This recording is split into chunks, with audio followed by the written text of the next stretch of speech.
কুয়াশার ঘোমটা সরিয়ে আমি হেঁটে যাচ্ছি গ্রামের পথ ধরে। আবারও সেই সুন্দর প্রকৃতি চোখের সামনে। সবুজ সবুজ ফসল খেলা করছে যেন। আমি অবাক বিস্ময়ে তাকিয়ে থাকি প্রাকৃতিক সৌন্দর্যের দিকে। মনে হয় এই মাটি, এই ফসল আমাকে হাতছানি দিয়ে ডাকে, বলে এসো আমাদের সাথে, এই মাটিতে মিশে যাও। আমি মিশে যেতে চাই মাটির সাথে।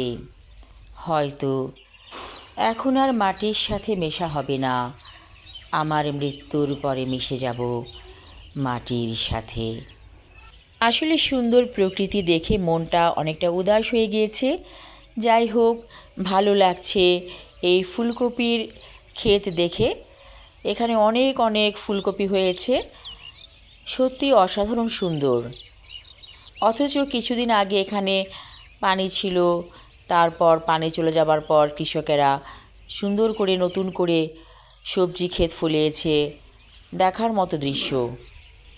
ওই যে দূরে কিছু পানি দেখা যায়, সেখানে কিছু কচুরি পানার ফুল হয়েছে, কাদা মাটির সাথে মিশে আছে সেই ফুলগুলো, দেখে অনেক ভালো লেগেছিল।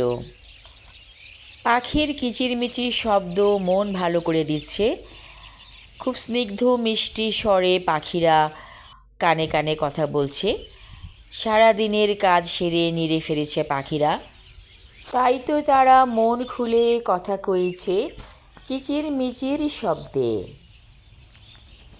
আমাদের সমাজে কৃষকের অবদান অনেক বেশি। কৃষক ফসল ফলায়, কৃষক সবজি ফলায়, এগুলো আমাদের নিত্যদিনের খাবার দাবার, অর্থাৎ তারা আমাদের খাদ্যের যোগান দিচ্ছে। এই কৃষকদেরকে আমাদের শ্রদ্ধা করা উচিত। তারা অনেক কষ্ট করে এই সবজিগুলো ফলায়, যার কারণে আমরা সবজি খেতে পারছি। তারা অনেক কষ্ট করে ফসল বুনে সেই ফসল আমরা চাল হিসাবে খেয়ে থাকি, অর্থাৎ ধান থেকে চাল।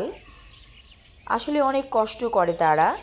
এই যে কচুরি ফুলগুলো দেখছি সুন্দর করে, আবার এখানে অনেক গোবরের একটা ঢিবি। এই গোবর তারা ব্যবহার করে থাকে সবজি খেতে, এবং সবজির ক্ষেত দ্বিগুণ ফলন দেয় গোবর সার ব্যবহার করার কারণে। সবুজ সতেজ সবজি দেখে ভালো লাগছে।